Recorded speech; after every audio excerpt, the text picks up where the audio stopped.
एक गुरु के 4 शिष्य थे और चारों विद्वान। जब शिक्षा पूरी हुई, सारे घर को जाने को हुए, तो गुरुजी ने सोचा यार चलो इनकी एग्जाम ले लेते हैं। अच्छे अच्छे विद्वान शिष्य। गुरुजी पहुंचे, तुम सबकी एक परीक्षा है। क्या करना है गुरुजी? सबके हाथ में एक एक बांस की डाली पकड़ा दिया और बोला कि ये डाली लेके जाओ, पानी भर के लाना है एक डाली तालाब के पास से। सारे लोग चले गए। एक ने बोला पागल है बूढ़ा, कभी डाली से पानी आ सकता है क्या? बांस की डाली से वो तो गिर जाएगा ना, छेद होते हैं उसमें, गिर जाएगा। लेकिन फिर भी गुरु ने बोला था जाना तो पड़ेगा। जाते हैं, पानी डालते हैं। अब ज्यों ही पानी लेके निकले बाहर, सारा पानी खत्म। लोगों ने बोला यार ये तो गड़बड़ है। फिर गया, फिर पानी डाला। ज्यों ही पानी लेके निकला, पानी सब नीचे। तो उसमें हमारे स्टार सफायर रैंक के कुछ लीडर थे। उन्होंने बोला यार अमित सर को क्या प्रॉब्लम है, कुछ बोलते रहते हैं फालतू का काम। 3 घंटे का ट्रेनिंग थोड़ी होता है, ऐसे तो काम होगा नहीं, हम 1.5 घंटे में ही निपटा देंगे। समझ में आ रहा है? फालतू का चीज इसको फेंको, अपने तरीके से काम करो। एक ने डाली पटका, चल दिया गुरुजी के पास। दूसरा बोला यार थोड़ा और ट्राई मारते हैं। 2-4 ट्रेनिंग किया, परेशान, 2.5 घंटे के बाद हालत खराब।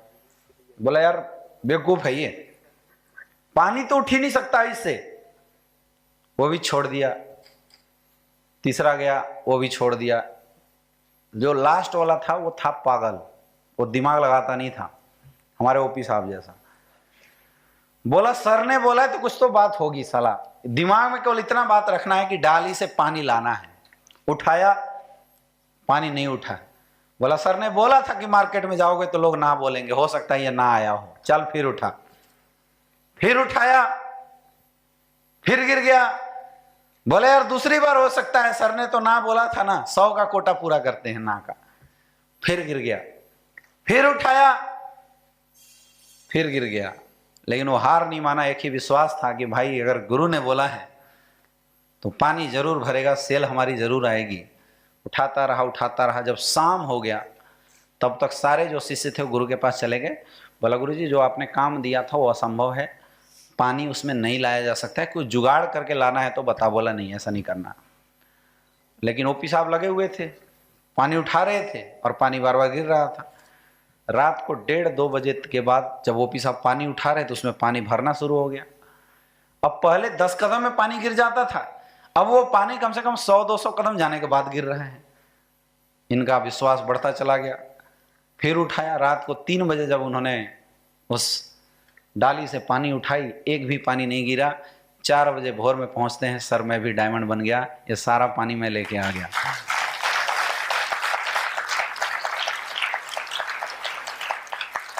तो कई बार अपलाइनों की बात सुनने से, गुरु की बात मानने से हमें प्रॉफिट हो जाता है। प्रॉब्लम यह है कि हम थोड़ा सा दिमाग लगा देते हैं, लेकिन हमारा सीनियर जो भी बोलता है वो किसके लिए बोलता है? कुछ ना कुछ रहस्य उसमें जरूर छुपा होता है। पता है हमारे अपलाइनों की बातें न सिर्फ किताबी एजुकेशन होती है, मैंने कई बार इस चीज को फील किया है, क्योंकि नेटवर्क मार्केटिंग इंडस्ट्री का कोई किताब नहीं है। यहाँ किताबी एजुकेशन सब फीकी पड़ जाएगी। सबसे ज्यादा जो यहाँ काम करता है वो करता है एक्सपीरियंस। क्या काम करता है? कई बार आपने देखा होगा कि अपलाइन किसी ट्रेनिंग मीटिंग से आपको मना कर रहा होता है, लेकिन आप जबरदस्ती कर जाते हैं। लेकिन अपलाइन बेचारों को क्या प्रॉब्लम है? तुमने अगर ट्रेनिंग किया और पास हो गए, सक्सेसफुल हुआ, तभी अपलाइन की बल्ले बल्ले डीडी जाएगी, चेक बनेंगे अच्छे। और अगर आपने ट्रेनिंग किया और ट्रेनिंग फ्लॉप हो गया, तभी अपलाइन को बल्ले बल्ले, क्योंकि आप हार के आओगे, सर आपने मना किया था, हमने फिर भी किया, देखो फल मिल गया। तो अपलाइन के साथ आर्गुमेंट भी कई लोग करते हैं। आपका सबसे ज्यादा भला अगर कोई सोच सकता है तो कौन? अच्छा, कई लोगों की ऐसी सोच होती है कि मैं अपलाइन के स्ट्रॉन्ग लेग में हूं तो अपलाइन मेरे ऊपर कम ध्यान देगा। मेरे पास कल फोन आया आदित्य सर, बोला सर हम आदित्य सर के स्ट्रॉन्ग लेग में है कि वीक में। मैं बोला यार तुझे आदित्य सर के बिजनेस से क्यों लेना देना? बोले नहीं सर आदित्य सर का आजकल बहुत फोन आता है। तो कैसे हो यार, सीनियर फोन कर रहा है तो लगता है कि हम, इसका मतलब हम आदित्य सर के वीक लेग में हो चुके हैं। ऐसा कहीं नहीं है और ऐसा हमें सोचना भी नहीं चाहिए। कई लोगों को लगता है कि अगर मैं अपलाइन के स्ट्रॉन्ग लेग में आ गया तो मैं फंस गया, मतलब मेरा धंधा बढ़ेगा नहीं। अरे यार तू अपलाइन के स्ट्रॉन्ग लेग में गया कैसे, पहले ये तो सोचो, गए कैसे अपलाइन के स्ट्रॉन्ग लेग में? अगर आप काबिल थे और आपने अपने दम पे अपलाइन की स्ट्रॉन्ग लेग बनाया है, इसका मतलब कि आप जिंदगी में कमजोर नहीं हो सकते, गिर नहीं सकते।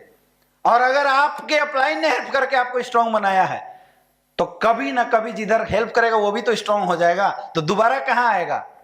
आपके साथ आएगा ना। तो आप दमदार हो या ना हो, आप अपलाइन के स्ट्रॉन्ग में हैं या वीक में, कोई फर्क नहीं पड़ता। सबके प्लस पॉइंट है और सबके माइनस पॉइंट है ही नहीं, सबके केवल और केवल प्लस पॉइंट है। इसलिए इस बात का कभी अफसोस मत करना। समझ में आ रहा है? समझ में आ रहा है? किसी बात का अफसोस। कुछ लोग तो इसलिए परेशान है कि मेरा एक लेग नहीं चल रहा है। टोपाज रैंक के लीडर, सर एक लेग मेरा बहुत चल गया, क्या हो भाई? तो सर मैं इंसेंटिव से तो सर मैं बन गया सफायर, और बोनस से सर मैं अभी टोपाज ही हूं सर, अपलाइन मेरा धंधा नहीं खिंचवा रहा है। तो अगर तू अपनी काबिलियत से बना हुआ है तो बोनस भी तो खींच सकते हो ना, हाँ या ना? और अगर अपनी काबिलियत पे शक है तो फिर अपलाइन जैसे कर रहा है उसको एक्सेप्ट करो। यस या नो? 2017 तक मेरे दिमाग में भी ऐसी सोच थी। देखो जो फ्रैंक है, आपसे क्या छुपाना, मेरे दिमाग में यही सोच थी कि एक लेग मेरा अपलाइन चला दे और एक लेग मैं चला लूं। तो मैंने जब एसलीपीएस में काम शुरू किया तो मैंने बोनस लेग में अपनी पूरी टीम लगाई और मैं बोनस लेग पे काम किया। मैंने पूरे बोनस लेग पे काम किया शुरुआती दौर में। तो मुझे याद है कि आदित्य सर और ज्ञानेंद्र शर्मा सर, ये दोनों मेरे से पहले टोपाज बने थे। ऐसा ही है ना सर? ये दोनों मेरे से पहले टोपाज बने थे। हैं? आदित्य सर आपसे भी पहले। तो आदित्य सर और ज्ञानेंद्र शर्मा सर मेरे से पहले टोपाज बने थे। और जब ये दो लीडर मेरे टोपाज बन गए तो अब मैं बोला कि यार ये लेग ना मैं दे देता हूं अपलाइन को, और अब मैं भिड़ जाता हूं अपने वीक लेग में। तो मैंने वीक लेग में 2 सेल डाली, 2-3 सेल डाला, मेरा पहला चेक आया और मैंने उधर काम करना शुरू किया। तो उस समय ये सब अविनाश जी वगैरह जितने भी लीडर हैं यहाँ पे, वो सब सारे लीडर वर्किंग जोन में थे हमारे साथ। तो इन लोगों से मैं बात करता था, बाकी संभाल मैंने दे दिया था अपलाइन के कांटेक्ट में। तो अपलाइन और मैं पूरा फोकस कर दिया इंसेंटिव में। और हमें ये लगा कि ये लेग तो मेरा कभी गिर ही नहीं सकता है। जस्ट 1 साल बाद अगस्त 2017, सितंबर 2017 को जब मैं होंडा सिटी कार लिया, उल्टा हो गया। मतलब जिसको मैं स्ट्रॉन्ग समझ रहा था वो हो गया वीक, और जिसको मैं वीक समझ रहा था वो हो गया स्ट्रॉन्ग। समझ में आया? तो पहली बार मैं अपने अपलाइन के साथ बैठा, मैं संजू सर के साथ बैठा, मैं बोला गुरुजी ऐसा ऐसा हो गया। तो जो बातें दोस्तों आज मैं आपको समझा रहा हूं वही बात मुझे सर ने समझाया था कि अगर तुझे लगता है कि तू अपने दम पे बिजनेस खड़ा किया है तो अगर इंसेंटिव तूने स्ट्रॉन्ग किया तो बोनस भी तू स्ट्रॉन्ग कर सकता है। और अगर तुझे लगता है कि तेरे अपलाइन की वजह से तेरा बिजनेस निकला है तो वेट कर, अपलाइन जब बोले करेगा तो तेरा काम होगा। तो दम है तो खुद कंधे पे बंदूक ले फायर करना शुरू कर, आगे निकल जा, और नहीं दम है तो बैठा रहा। तो फिर समस्या किस बात की, क्यों परेशान हो रहा है, किस बात की परेशानी है? वो बात मुझे समझ में आ गई थी कि धंधा अगर अपने अनुसार चलाना है तो दोनों लेग अपने साथ हैंडल करना पड़ेगा, किसी के भरोसे नहीं देना पड़ेगा। और तब से लेके आज तक मैं दोनों लेग साथ में हैंडल करता हूं। आज कोई ये प्रेडिक्ट नहीं कर सकता पूरी कंपनी में कि अमित दुबे का चेक बोनस से बनता है या इंसेंटिव से बनता है। किसी को पता है तो बताओ। अपलाइनों को भी नहीं पता है कि मेरा चेक बोनस से बनता है या इंसेंटिव से बनता है, क्योंकि 1200 से लगभग बोनस से जाते हैं और 1200 से लगभग इंसेंटिव से जाते हैं, और आज के डेट में दोनों बराबर है। धंधा रुकेगा क्या? अब चूंकि बिजनेस हमने डेवलप किया तो हमें पता है ना कि भाई ये विनय जी के अंदर क्या क्या प्रॉब्लम होगी और इससे काम करवाना है तो इसको क्या डोज देना पड़ेगा। अगर धंधा मैंने डेवलप किया है तो मुझे पता है ना कि अविनाश गुप्ता सर को क्या चाहिए कि यह धंधा उठाएगा, लेकिन अगर मैं डेवलप नहीं किया होता तो हमें पता नहीं होता। मदारी को लोग खेल देखते हैं, लेकिन असली मजा पता है बंदर को। जो मदारी होता है ना, बंदर नचाने का हाल उसको पता होता है। वो चाहे तो बंदर से खेखे करवा सकता है और चाहे तो बंदर से अच्छा डांस भी करवा सकता है।